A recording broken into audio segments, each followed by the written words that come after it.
खुलुमबाय बड'लेण्ड आपडेट चेनेलाव नोंथांखौ बयखौबो बरायबाय। दिनैनि फार्स्ट आपडेटआनो जाहैबाय एसआइनि आनजादखौ नभेम्बर दाननि 22 खालार खालि खुंफुंनाय जासिगोन।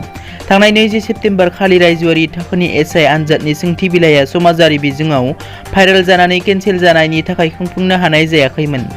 मख'जाथावदि बेनिखायनो फैबाय थानाय 22 नभेम्बर खालार खालि एसआइ थाखोनि आनजादखौ खुंफुंनाय जासिगोन होनना स्टेट लेभेल पुलिस रिक्रुटमेन्ट बर्डआ मैया फोसावो। नैथियाव दङ आसाम रायजोआव आरोबाव गोदानै राजखान्थियारि दोलोनि जोनोम।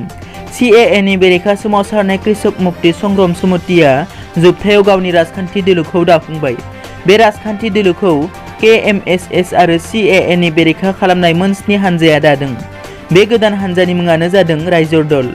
केएमएसएसनि बे दोलोजों संयुक्त आन्चलिक दोलोआ ज' जायो। गुवाहाटी हटेल गेटवे ग्रेन्डियाराव दोलो दाफुंनाय हाबाफारियाव गोबां माननि आलासिफोरा बाहागो लायो।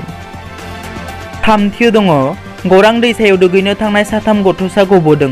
क'क्राझार सहरनि साखाथिजों बोहैलांनाय खौरां दैसायाव दुगैनो थांनायाव 3 गथ'साफोरा गबनानै जायगायावनो 2 गोमायो आरो गुबुन सासेखौ क'क्राझार पुलिस बिफान आरो एनडीआरएफनि हानजाया गोख्रों नागिरनाय मौकुब जानानै दं होननानै मिथिनो मोननाय जादों।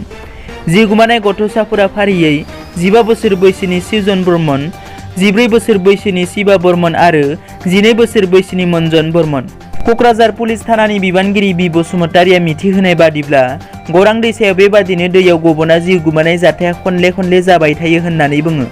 ओनसोलनि थागिबिफोरा सांग्रांथि नङा होननानै बसुमतारिया बुंबावो।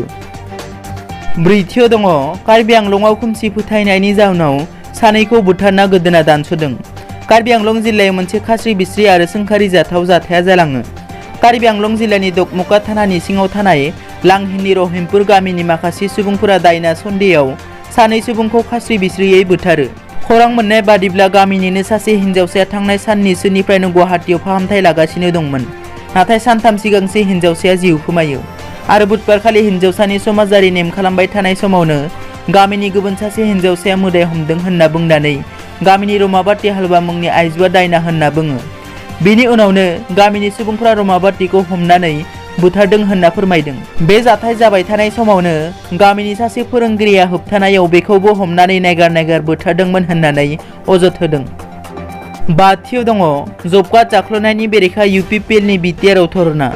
जब कार्ड जाख्ल'नायनि बेरेखा UPPLआ मैया बिटिआरनि गुबुन जायगायाव धरना होयो। 6 घन्टानि बे धरना UPPLनि मावथिफोरा जब कार्डनि बिबानगिरिफोरनि सायाव CBIनि नायबिजिरनाय खालामनांगौ होनना दाबि खालामदों।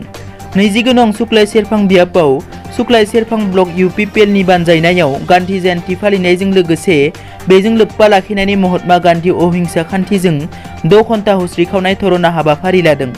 बे हाबाफारिनि गेजेरजों जब कार्डखौ जब कार्डनि बिगोमानि आखायाव गथायनाय, PMGY आरो MGNREJ बिफानाव जानाय सोबख'नाय एबा जाख्ल'नाय जानायखौ गोनां हाबाफारि लानो थाखाय सुवागपुर आउटपस्टनि आइसिनि जोहै डिसिनि राज्यपाल, आसाम सरकार आरो भारत सरकारनिसिम गोसोखां बिलाइ गथायो।